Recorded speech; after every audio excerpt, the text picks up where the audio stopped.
Bible مقدس میں بہت ساری جگہ پہ خدا نے بائبل مقدس کے ذریعے ابلیس کو اور ابلیس کے کام کرنے کے طریقوں کو اور ابلیس کی چالوں کو ایکسپوز کیا ہے، ان کو بے نقاب کیا ہے کہ وہ کس طرح سے ایمانداروں کے اندر، مسیحی خاندانوں کے اندر یا کلیسیا کے اندر کام کرتا ہے اور کس طرح سے ہم ان کو روک سکتے ہیں۔ تو ہم نے اس واقعے پر بہت بار بات کی ہوئی ہے پیدائش کی کتاب میں سے، پیدائش کی کتاب اور اس کا پہلا باب اور اس کی آیت نمبر 26 اور 27۔ پھر خدا نے کہا کہ ہم انسان کو اپنی صورت اور اپنی شبیہ کی مانند بنائیں، اور وہ سمندر کی مچھلیوں اور آسمان کے پرندوں اور چوپایوں اور تمام زمین اور سب جانداروں پر جو زمین پر رینگتے ہیں اختیار رکھیں۔ اور خدا نے انسان کو اپنی صورت پر پیدا کیا۔ آمین۔ ابلیس کیونکہ آسمان سے پھینکا ہی خدا کے خلاف بغاوت کرنے کی وجہ سے پھینکا گیا تھا، اس کے دل میں گھمنڈ سمایا تھا اور وہ زمین پر پھینک دیا گیا تھا۔ اور یہاں پر ہم تخلیق کے کاموں کے اندر دیکھتے ہیں کہ خدا نے اس کائنات کو جب تخلیق کیا تو خدا نے انسان کو بنایا، اور ہم نے پڑھا کہ خدا نے انسان کو اپنی شبیہ پر بنایا، یعنی خدا نے اپنی ذات کے اوصاف، اپنی صفات انسان کے اندر ڈالی، اپنی پاکیزگی، اپنی راست بازی، اپنی محبت اور اپنی پاکیزگی کو خدا نے انسان کے اندر رکھا ہے۔ اور ابلیس کیونکہ زمین پر پھینک دیا گیا ہے اور ابلیس خدا کا مخالف ہے، اور ابلیس نے آسمان پر بھی خدا کی مخالفت کی ہے، اور آسمان پر بھی اس نے یہی کہا تھا کہ میں خدا کے تخت سے بھی اوپر اپنا تخت بناؤں گا۔ تو یہاں پر بھی ہم دیکھتے ہیں کیونکہ اس کی مخالفت، اس کی جنگ جو ہے خدا سے ہے، تو خدا نے اس کو زمین پر پھینک دیا۔ جیسے اس کے دل میں گھمنڈ سمایا، ابلیس زمین پر پھینک دیا گیا۔ یسایہ کے صحیفے کے 14ویں باب کے اندر پڑھ سکتے ہیں، خدا نے اس کو زمین پر پھینک دیا۔ اور جب وہ زمین پر پھینکا گیا ہے، کیونکہ خدا نے انسان کو اپنی شبیہ پر بنایا ہے، اپنی صفات اس کے اندر رکھی ہیں، اپنی پاکیزگی اس کے اندر رکھی ہے، اپنا اختیار اس کو دیا ہے، تو ابلیس کی اب یہ کوشش ہے کہ وہ اس شبیہ کو خراب کرے۔ یعنی وہ پہلے اس نے خدا کے خلاف بغاوت کیا، اب وہ اس شبیہ کو جو خدا کی شبیہ ہے اس کو برباد کرنے کے لیے کام کرنا اس نے شروع کر دیا۔ خدا کی پاکیزگی کے خلاف کام کرنا شروع کر دیا۔ وہ پاکیزگی جو انسان کو ملی ہے، وہ اختیار جو انسان کو دیا گیا، وہ اختیار، وہ پاکیزگی، وہ راست بازی جو انسان کو دی گئی ہے، اب وہ اس کے خلاف کام کرنا شروع کر دیا اس نے زمین پر آ کر۔ آج بھی ہم دیکھتے ہیں کہ ابلیس جو ہے سب سے زیادہ کام ایمانداروں کی زندگی کے اندر کرتا ہے۔ ایمانداروں کو وہ اس اختیار کے اندر اور اس پاکیزگی کے اندر جو یسوع کے خون سے ملی ہوتی ہے اس کے اندر آگے بڑھنے نہیں دیتا، رکاوٹیں پیدا کرتا ہے۔ گھرانوں کے اندر، کلیسیاؤں کے اندر وہ اس طرح کے حربے لے کر آتا ہے، اس طرح کے حربے استعمال کرتا ہے کہ کسی طرح سے ایمانداروں کو یہ احساس نہ ہو کہ میرا اختیار کیا ہے۔ ہم نے پڑھا ہے کہ خدا نے انسان کو اختیار دیا تمام چوپایوں پر اور تمام جو جانور تھے، سب چیزوں پر، جو کچھ خدا نے خلق کیا، خدا نے انسان کو اختیار دیا ہے۔ تو اس نے اس شبیہ کو خراب کر کے اس اختیار کے اندر موو کرنے سے انسان کو روکنا چاہتا ہے، خدا کے پلان کو خراب کرنا چاہتا ہے وہ۔ تو آج بھی وہ ایمانداروں کو دھوکے کے اندر رکھتا ہے، ایمانداروں کو کبھی بھی یہ پتہ نہیں چلنے دیتا کہ اس کا اختیار کیا ہے۔ ایمانداروں نے مسیح میں کیا کچھ پایا ہے، مسیح کی پہچان میں ہمیں جو کچھ ملا ہے، ہمیں اس چیز کے اندر آگے بڑھنے نہیں دیتا ابلیس۔ یہ اس کا ایک بہت بڑا حربہ ہے۔ لیکن خداوند کی پاک مرضی اس وقت بھی یہ تھی کہ خدا اپنی امیج کو، اپنی شبیہ کو ہمارے اندر قائم کرے، اسی لیے اس نے یسوع کو زمین پر بھیجا تاکہ خدا کی وہ شبیہ جو گناہ کے وسیلہ سے ابلیس نے خراب کرنا چاہی تھی، وہ مسیح کے وسیلہ سے ایک بار پھر سے بحال ہو جائے۔ وہ اختیار، وہ پاکیزگی، وہ راست بازی اور خدا کے ساتھ رفاقت کی جو طلب تھی، وہ اس پاکیزگی کی وجہ سے تھی جس کے اندر خدا نے انسان کو پیدا کیا تھا۔ جیسے ہی ہم دیکھتے ہیں کہ خدا انسان کو بناتا ہے اور پھر گناہ آ جاتا ہے، اور گناہ کے بعد وہ خدا کی رفاقت سے دور ہو جاتے ہیں۔ خدا کی حضوری سے نکلنے کے بعد، باغ عدن سے نکلنے کے بعد، انسان کے اندر خدا کی حضوری میں جانے کی خواہش بھی ختم ہو جاتی ہے، وہ غیر معبودوں کی طرف چلا جاتا ہے، خدا کی ذات کے بارے میں غلط کانسیپٹ اس کے دل میں بھر دیتا ہے ابلیس جو ہے۔ اس قسم کے جو نظریات ہیں ابلیس اس وقت بھرتا ہے جب ہم خدا سے دور جانا چاہتے ہیں، اور ہمارے اندر خدا کی رفاقت میں جانے کی خواہش ہمارے اندر اس وقت کم ہونا شروع ہو جاتی ہے جب ہم خدا سے دور جانا شروع کر دیتے ہیں، کیونکہ خدا نے ہمیں بنایا ہی اس لیے تھا تاکہ ہم اس کی پرستش کریں، اس کی حضوری میں رہیں۔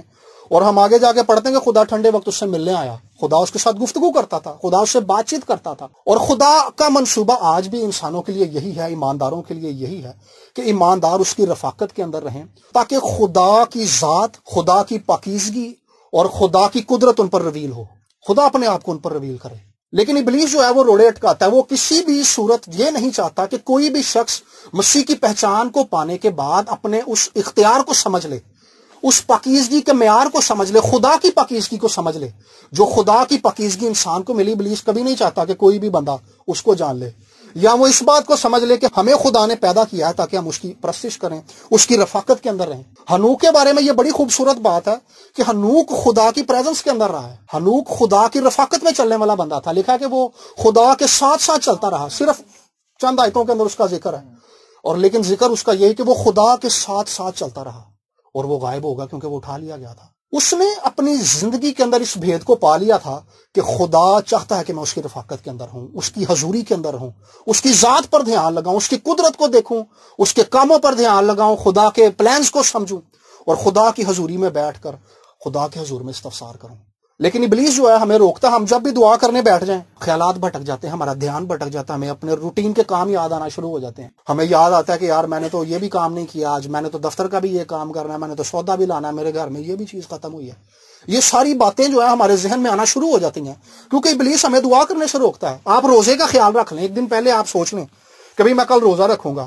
ابلیس آپ کو روزہ رکھنے سے بھی روکے گا، کچھ نہ کچھ ایسا ہوگا کہ آپ روزہ رکھنے کی طرف جا نہیں سکیں گے، یا صبح ہی آپ کا بی پی لو ہو جائے گا، یا صبح ہی آپ کو بخار ہو جائے گا، یا کچھ نہ کچھ ایسا ہوگا کہ آپ روزہ رکھنے سے دور ہو جائیں گے۔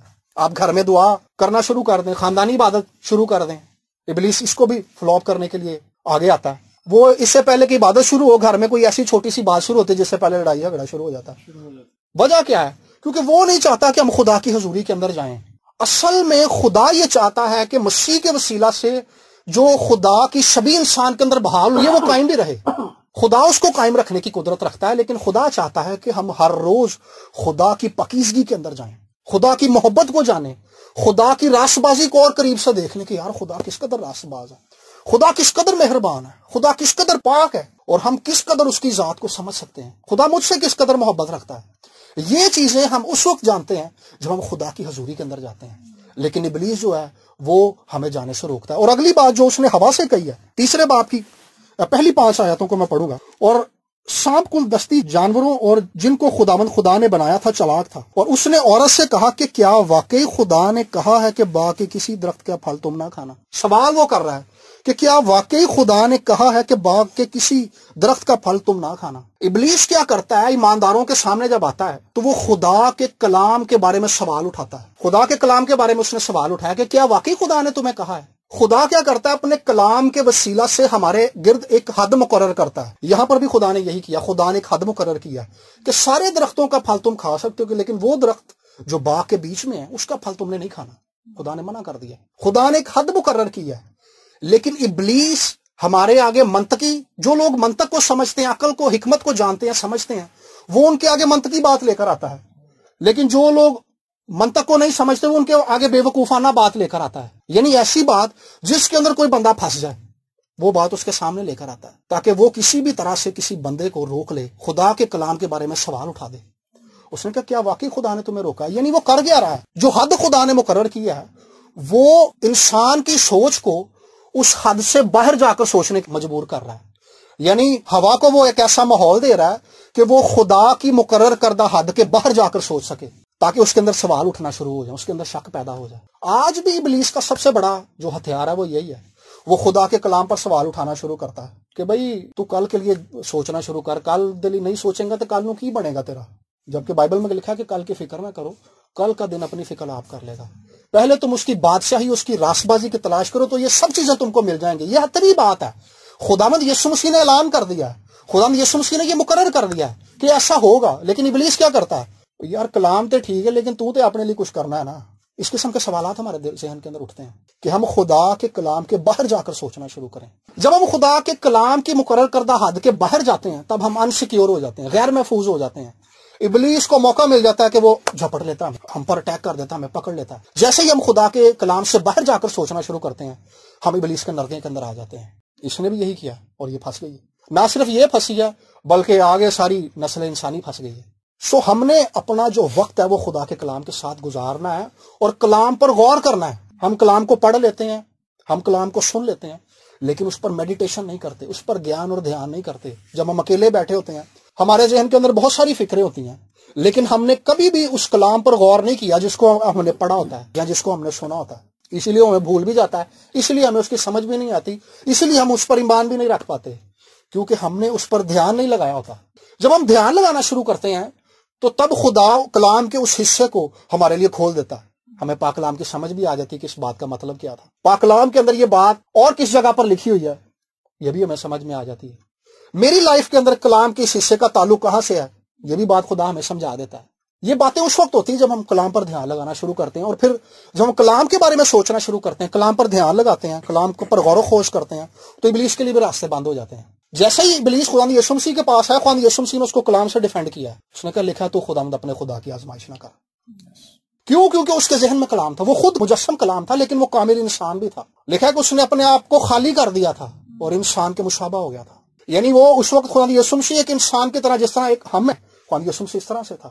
خداوند یسوع مسیح نے اس کو کلام سے ڈیفینڈ کر کے, اس کا کلام سے مقابلہ کر کے ہمیں یہ نمونہ دیا ہے کہ ہم بھی اس کو کلام سے شکست دے سکتے ہیں. تو کلام ہمیں اس وقت نہیں بھولے گا جب ہم نے اس پر سوچ وچار کیا ہوگا, جب ہم نے اس کے بارے میں سوچا ہوگا, جب ہم نے اس پر دھیان لگایا ہوگا. ابلیس جب بھی ہمارے ذہنوں کے اندر آ کر, پوشیدگی کے اندر بیٹھ کر ہمارے ذہن کے اندر خدا کے کلام کے بارے میں سوال اٹھانا شروع کرے, تو ہم اس کو اسی وقت چپ کروا سکتے ہیں جب ہمارے اپنے ذہن کے اندر کلام ہوگا. ہم نے اس کی اس بات پر دھیان نہیں لگانا کہ وہ کیا سوال اٹھا رہا ہے, بلکہ جو کلام خدا نے پہلے سے کر دیا وہی کافی ہے. اور اگلی بات ابلیس نے کیا کیا 4 آیت کے اندر, پھر اس نے کہا, پھر ہوا نے اس کو کہا کہ نہیں بھی سارے کھانے سے منع نہیں کیا, بلکہ جو بیچ میں ہے اس کو منع کیا ہے. 4 آیت کے اندر وہ کیا کہہ رہا ہے, تب سانپ نے عورت سے کہا تم ہرگز نہ مرو گے, بلکہ خدا جانتا ہے کہ جس دن تم اسے کھاؤ گے تمہاری آنکھیں کھل جائیں. اب وہ خدا کی پاکیزگی, خدا کی ذات, خدا کی قدرت اور خدا کی لا تبدیل ذات ہے, اس کے بارے میں سوال اٹھا دیا اس نے کہ خدا نے تمہیں دھوکے میں رکھا ہوا ہے, تم مرو گے نہیں بلکہ تمہاری آنکھیں کھل جائیں گی.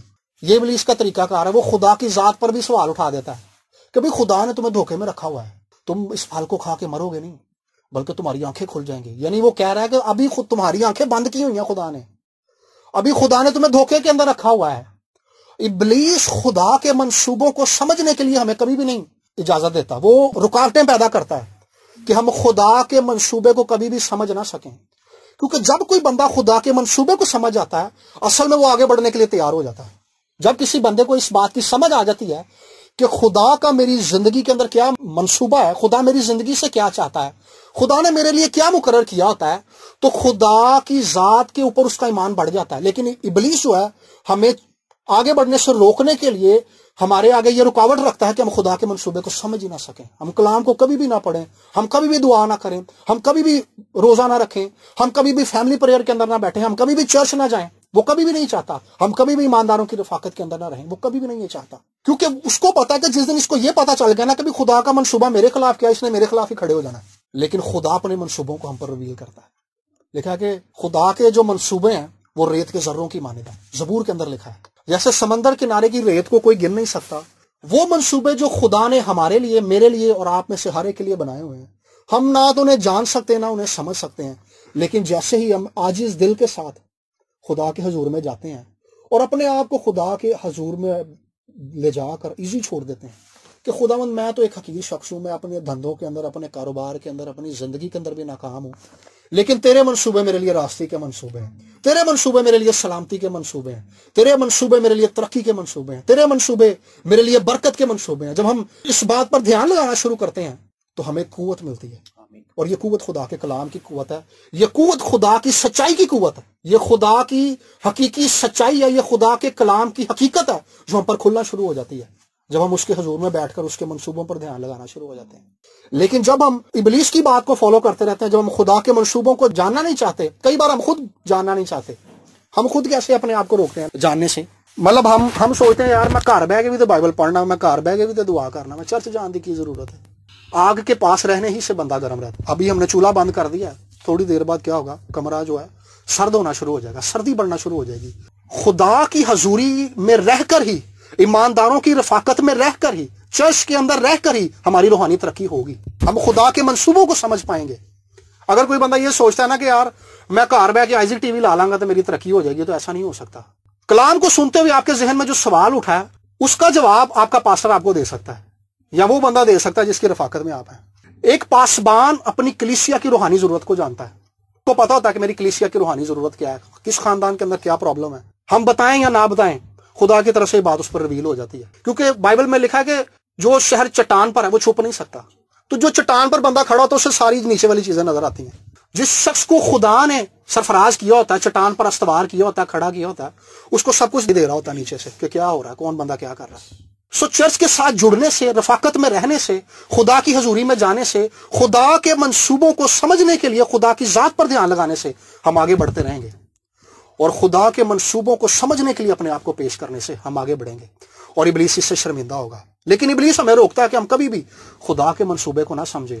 وہ خدا کی پاکیزگی کے بارے میں ہمارے اندر سوال پیدا کر دیتا ہے کہ بھئی خدا نے تجھے دھوکے کے اندر رکھا ہوا، دیکھے کیسی چال ہے۔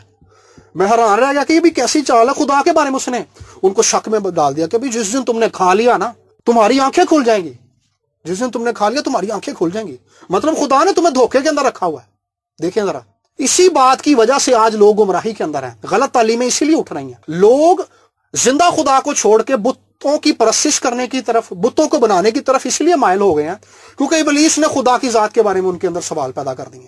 لیکن خدا نے مسیح میں ہمیں اپنے خاندان کا حصہ بنایا ہے اور ہمیں اس منصوبے کے اندر شامل کر دیا جو ہمیشہ تک قائم رہے گا۔ خدا کا منصوبہ جو ہے سلامتی کا منصوبہ ہے ہم میں سے ہر ایک کے لیے۔ ہم نے کہا کہ تیرے منصوبہ بھی نہیں، منصوبے ریت کے ذروں کے برابر ہیں۔ سو جو کچھ خدا نے ہم میں سے ہر ایک کے لیے پلان کیا ہوا ہے، ہم نے صرف خدا کی حضوری میں جا کر اپنے آپ کو پیش کرنا ہے اور اپنے آپ کو ایزی چھوڑ دینا ہے کہ خدا جو تیرے منصوبے ہیں وہ میری زندگی کے اندر پورے ہو جائیں۔ جب ہم اپنے آپ کو ایزی چھوڑ دیتے ہیں تب اصل میں خدا کام کرنا شروع کر دیتا ہے۔ کئی بار ہم اپنی عادتوں کی وجہ سے، اپنے رویوں کی وجہ سے، اپنی انسانی کمزوری کی وجہ سے، اور اپنی کم عقلی کی وجہ سے، اور اپنے کم ایمان کی وجہ سے خدا کو کام کرنے سے روک دیتے ہیں۔ کلام کی سمجھ نہ ہونے کی وجہ سے خدا کے ہاتھ کو کام کرنے سے روک دیتے ہیں۔ لیکن خداوند خدا یہ چاہتا ہے کہ ہم میں سے ہر ایک کی ترقی ہو، ہم میں سے ہر ایک مسیح میں مضبوط ہو، اور ہم میں سے ہر ایک اس فتح کے اندر، اس پاکیزگی کے اندر اور اس اختیار کے اندر آگے بڑھے جو خدا کی شبیہ کے اندر موجود ہے اور خدا نے انسان کے اندر ڈال دیا تھا۔ اور اگلی بات جو ہے، تم خدا کی مانند نیک و بد کے جاننے والے بن جاؤ گے۔ دیکھیں ذرا، خدا کی مانند بن جاؤ گے۔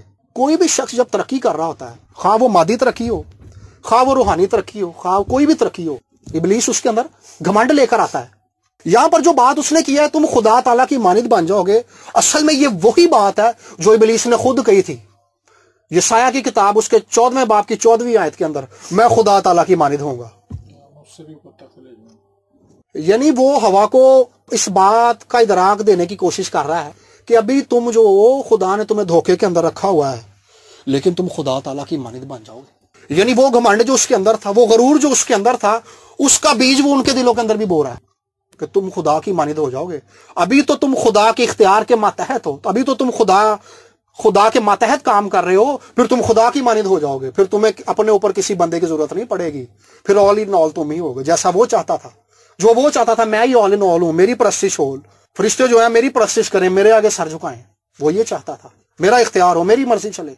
اب وہی وہ بیج جو ہے ہوا کے اندر بو رہا ہے کہ تم خدا کی مانند ہو گئے۔ یعنی تمہیں اپنے کاموں کو کرنے کے لیے خدا کی ضرورت نہیں پڑے گی، تمہیں خدا کی مرضی کو جاننے کی ضرورت نہیں پڑے گی، تمہیں خدا کی تابعداری میں چلنے کی ضرورت نہیں پڑے گی، تمہیں خدا کے کلام کو فالو کرنے کی ضرورت نہیں پڑے گی، بلکہ تم آل ان آل ہو جاؤ گے، تم خدا کی مانند ہو جاؤ گے۔ یہ بہت بڑا ٹریپ ہے ابلیس کا کہ وہ ہمارے اندر گھمنڈ پیدا کرتا ہے، غرور پیدا کرتا ہے، تکبر پیدا کرتا ہے۔ تکبر یہ نہیں ہے کہ ہم کئی بار سوچتے ہیں یار میں تو بڑا عاجز شخص ہوں۔ تکبر کی بھی کئی شکلیں ہیں، مطلب یہ میرے بھائی بیٹھے ہیں، یہ میری تربیت کی کوئی بات مجھ سے کرتے ہیں، مجھے کچھ بات بتاتے ہیں، میں بجائے ان کی بات سننے کے انہی کی مخالفت کر دیتا ہوں۔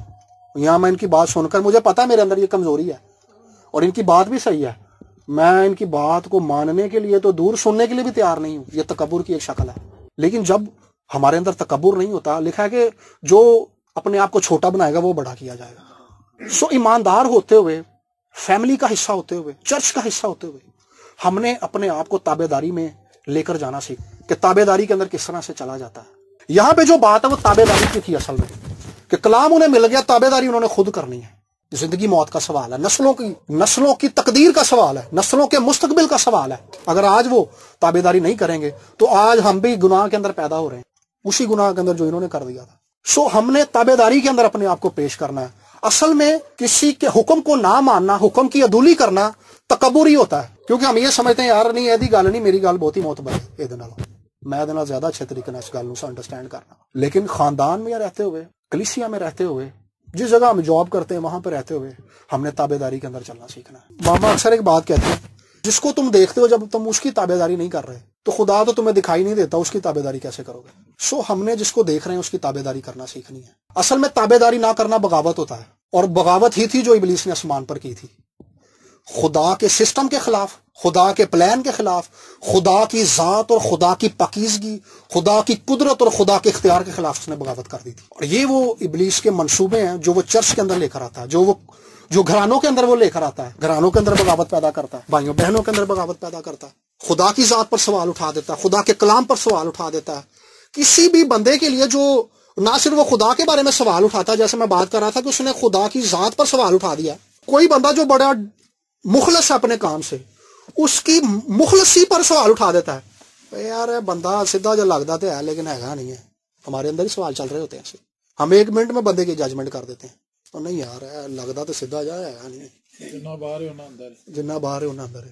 مطلب یہ چیزیں ابلیس ہمارے اندر لے کر آتا ہے، لیکن ہم نے اس منصوبے کو جو خدا نے یسوع کے وسیلہ سے پورا کر دیا ہے، یسوع نے صلیب پر جان دے کر ہمارے گناہوں کو معاف کر دیا ہے، اور مردوں میں سے زندہ ہو کر اس نے ہمیں راست باز ٹھہرا دیا ہے، اور اس کے راست باز ٹھہرانے کے وسیلہ سے ابلیس ہمارے اوپر الزام لگانے کی جرت کر سکتا ہے، لیکن یہ سارے اس کے پھوکے فائر ہیں۔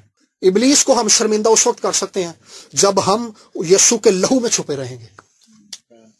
سو آئیں آج ہم اس بات کے لیے خداوند کی شکر گزاری کریں گے، اور خداوند سے کہیں گے کہ خداوند تیری وہ شبیہ جو پاکیزگی سے ملبس تھی، تیری وہ شبیہ جو قدرت اور اختیار اور جلال اور حشمت اور قدرت سے بھری ہوئی تھی، جس سے تو نے انسان کو بنایا تھا، اور تو نے جب انسان کو بنایا تھا تو انسان خدا کی ذات کا علم رکھتا تھا، خدا کی پاکیزگی کا علم رکھتا تھا، اس اختیار کو جانتا تھا جو خدا نے اختیار انسان کو دے دیا تھا۔